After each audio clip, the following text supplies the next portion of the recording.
Hello, guys. Welcome back. So, Goddess of the Day, and this is a personal favorite to Odin, and she knows and she's okay with that, is Skadi. It could also be Skothi because, she has the TH symbol in her name like Odin does, like Odin would actually be Othin. So, in this channel. So, yeah, she's one of those goddesses that taught me you can start as total adversaries with a goddess and you can actually start to love and respect one another. Loki's actually the one that introduced us with a lecture to me about mind your fucking manners.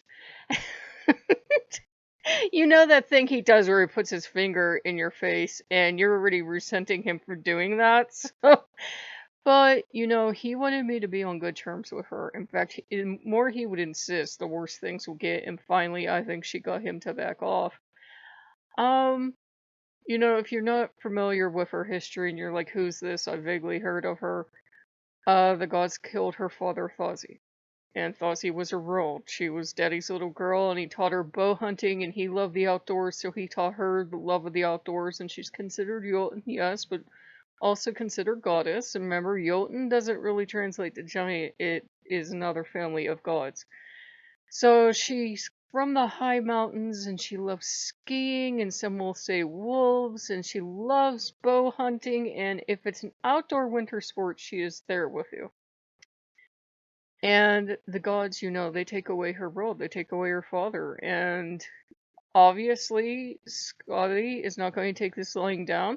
She puts on her armor and gets herself equipped with the weapons of war, and she goes off to challenge the gods, and she says, I want, and I'm going to pronounce this wrong, second time trying this word, Gerald. And she says, I demand compensation. I want a husband, and I want you to make me laugh, because she's like, there's no way the gods are going to make me laugh because I just lost my dad.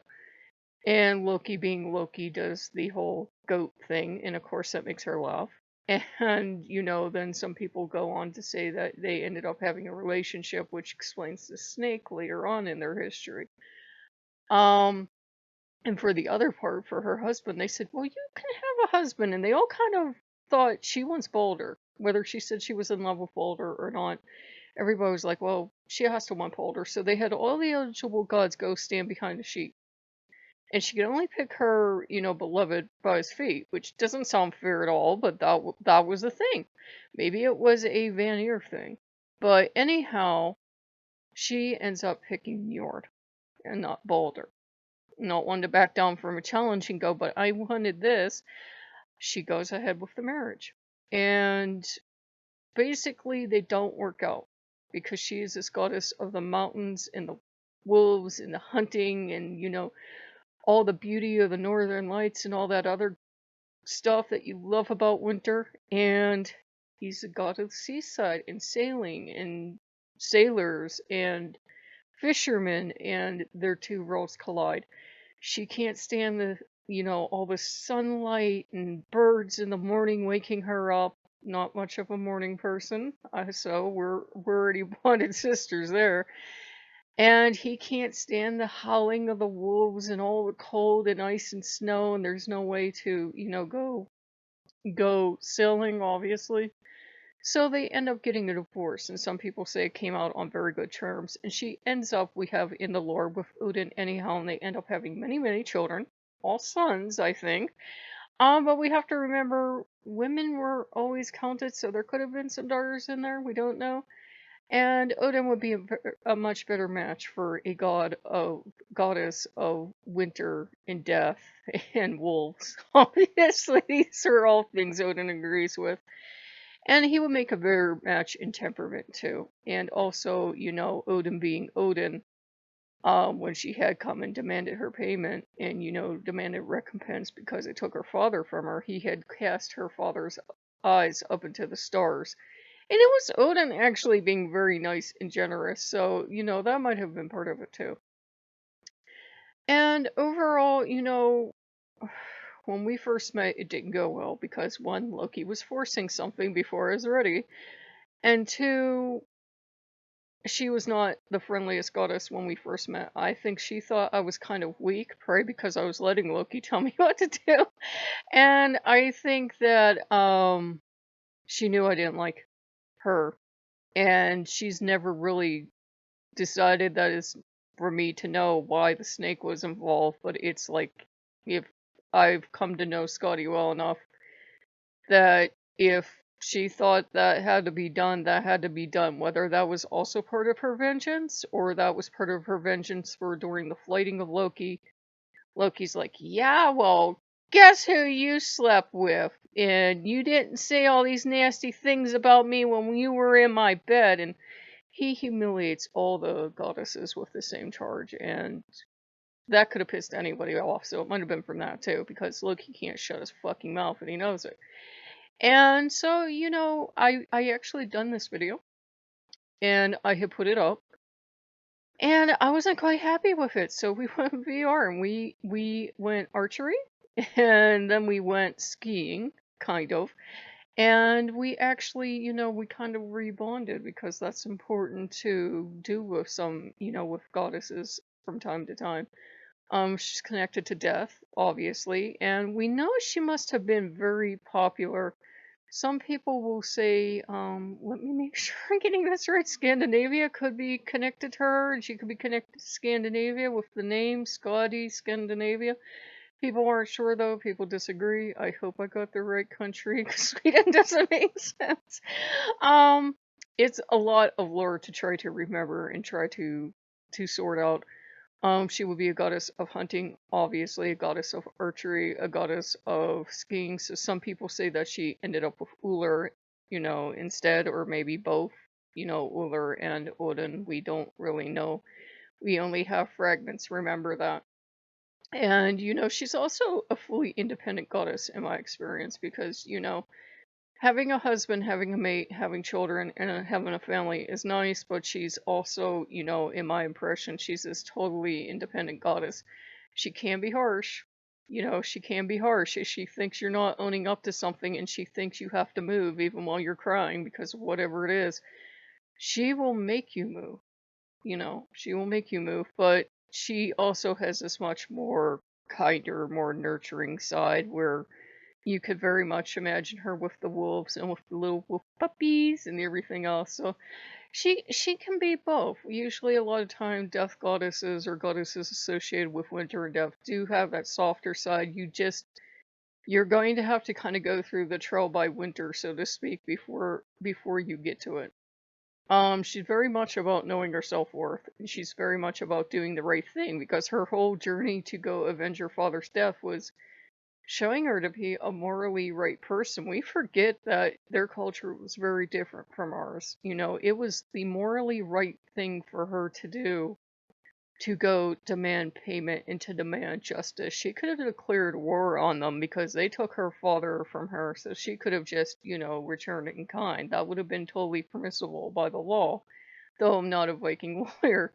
And so, all her actions, even though, sometimes Lokeans don't understand them and we think they're a bit harsh and maybe even a bit cruel, they could be justified because, we just don't have all the stories. And I will be the first to admit, I love and adore and worship Loki as my main deity, but he's a fucking shit sometimes. So I'm like, it took a while for me to come around and be like, yeah, he probably had it coming, and he probably did. I love Loki. I don't want him to be suffering and in pain. Obviously not, but whatever the fuck he did, I'm sure he more than earned it.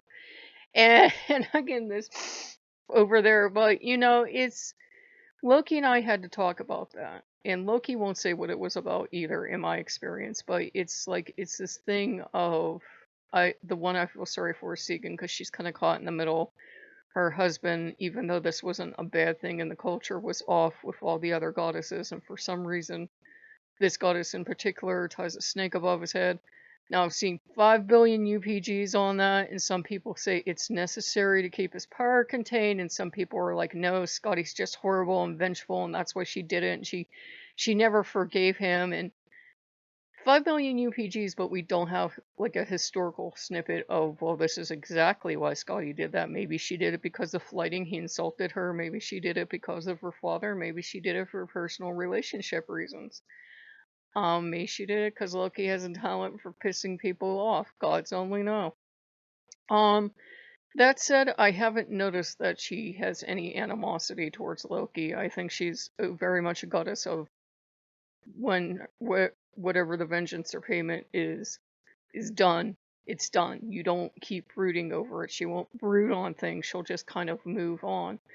And I've never experienced any animosity between her and Segan either. It's just a thing of, remember, Segan comes from the same culture, so she would understand very well, as much as she loves Loki as well, she would understand very full well why what happened.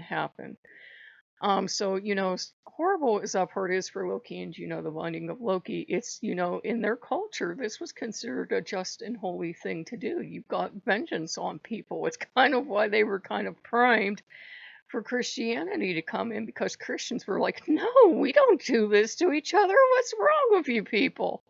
And obviously, people that might have had justice coming for them and vengeance coming towards them were like, Christianity? Yeah. And then, people would show up and they'd be like, oh, haven't you heard we're Christian now? I'm sure that was part of it. And overall, she's a goddess that she will push you to do the right thing. She will push you to defend yourself. She was very pleased that a certain god lately got kicked out, and it wasn't a Norse god, so she didn't care. And, she didn't like that he just came up and demanded a thing. It wasn't like, oh, but Scotty had damn good reasons to come up and demand payment because they had wronged her and she had to fulfill, her moral obligations. But if a god just comes, especially a god outside of the Norse pantheon, and it's not a god that has done things for you in the past and they just demand things, that will piss her off. That pissed Odin off, and an impromptu, I swear to the gods, impromptu windstorm came out of nowhere and was knocking stuff around a little bit outside and like making the wind chimes go crazy after Odin and Loki got their territory, cleared. And she would be the first goddess to celebrate with them because, they're kind of, Odin and Skadi have that, please take this the right way, wolf pack mentality of defend the territory, defend your pack mates, know your place in the pack, and know your strength as a wolf. Not, in a negative sense at all, but in that empowering sense, if that helps. It's like you don't just let a strange wolf come in and just take stuff from you or make demands of you. No, the pack will kill that wolf. So, it took us time. It took us a long time. When we first met, like I said, I'll tell you guys the truth. We did not get along, not even a little bit. I hated her, she hated me. I'm sure she thought I was too weak and coddled, and she didn't like Loki pushing me around, and I don't know what happened between the two of them. That's not my fucking business, but Loki is the one that introduced us, and that's all I can tell you about it. Segan's very quiet, and Segan ain't gonna tell you shit. Segan's very loyal to Loki, but Segan isn't also, if Segan knows whatever the hell Segan knows, she's not. Sorry, Loki. I can't like death glares her. She's not going to be the one to tell you someone else's business. Maybe you have a UPG that they told you, what happened, but it's not one of those things that we're privy to, at least as far as the stories go. So, overall, she's a good goddess to work with. Obviously, if you like death goddesses, she's good. Good goddess for winter, winter. So, we have a lot in common, and we had to find that out. We both love winter, and at first I was mad at winter too because it was a Scotty thing. We both love archery. We both love. I would love to be able to ski, and she can ski. So we're actually, pretty well matched, and we're both pretty independent and headstrong. So we're pretty well matched, but sometimes you throw Loki or Odin into the mix between, two females, and I don't care if one's a human and one's a goddess, sparks fly. And we had to work out that mutual respect of, okay, you were here first, and you're the goddess, and you're the human, and you have a relationship with this god. Honestly, one time she told me about Loki, she's just like, I think you could do better.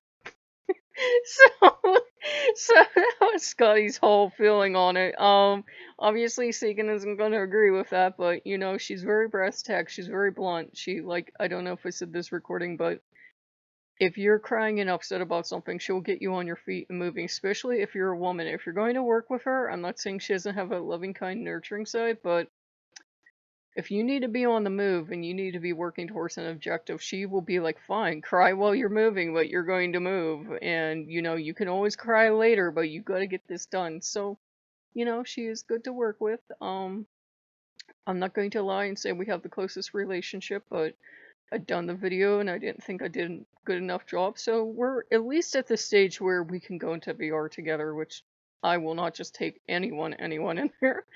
And, we spent time in archery and we spent time, skiing and, we worked some stuff out. So it was good. So if you guys like what you see, like, comment, subscribe, and I'll see you later. Bye bye.